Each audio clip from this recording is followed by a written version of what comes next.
Good afternoon, Georgia.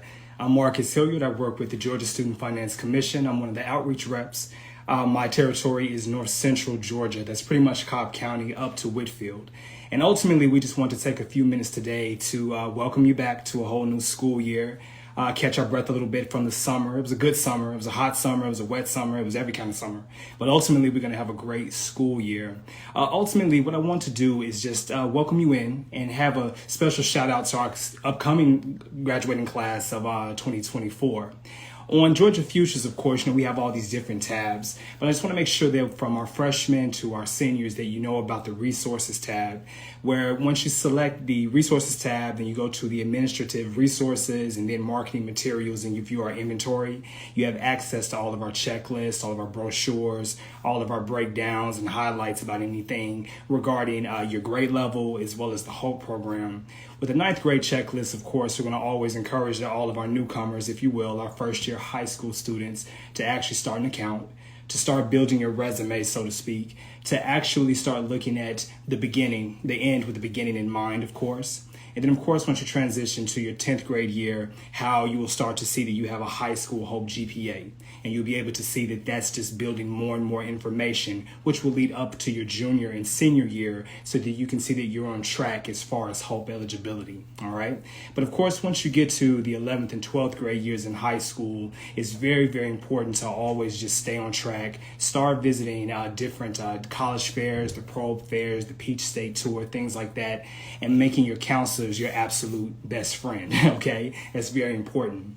But with that, all of the information that we have to offer, it is available online and you'll meet us out in the field. Going back to the tabs that we spoke about earlier, make sure that you take a look at the federal aid and scholarships tab, because as we always talk about, there are actually 4 different sides of funding when it comes to financial aid.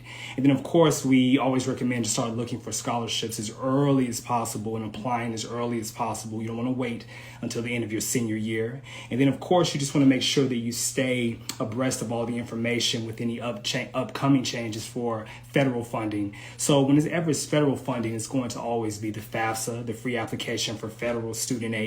And of course, this year there's going to be a major change where that particular application will be made available in December 2023. So we're going to have a lot of information coming your way. Our highest recommendation is that when you're able, go ahead and create your FSA ID, which is basically a username and password to actually access the form and to submit it, because it's going to take a little bit longer, up to 10 days, to actually have that process for you students as well as parents of dependent students to actually submit the form. You may hear a few more new terminologies such as an SAI versus the EFC number. You're going to hear different terminology as far as contributors versus parents. A lot of small changes, but we're here to help you along the way to make all that make sense.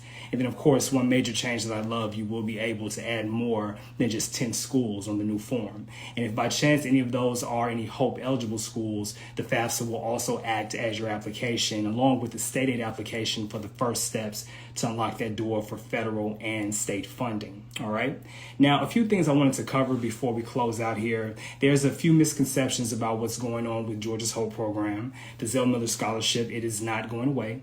Ultimately, in short, what's going to happen is that the HOPE Scholarship is going to award an amount based on the in-state rated tuition from last year. And then, of course, all of our recipients for 23, 24, you're ultimately going to get the amount for Zell for the current school year. So it sounds a little confusing, but of course, at all of our different events and all of our different activities and presentations that we'll have either on IG, our full-fledged consultations, when you reach out to us, we're going to break all of that down, okay? But ultimately, going back to the tab, if you look from left to right, when you look at that first one, that says HOPE and state aid, any changes, any updates, all the current information, you're going to find it accurately right there. And then, of course, you have an entire team of outreach representatives who are here to help you as well.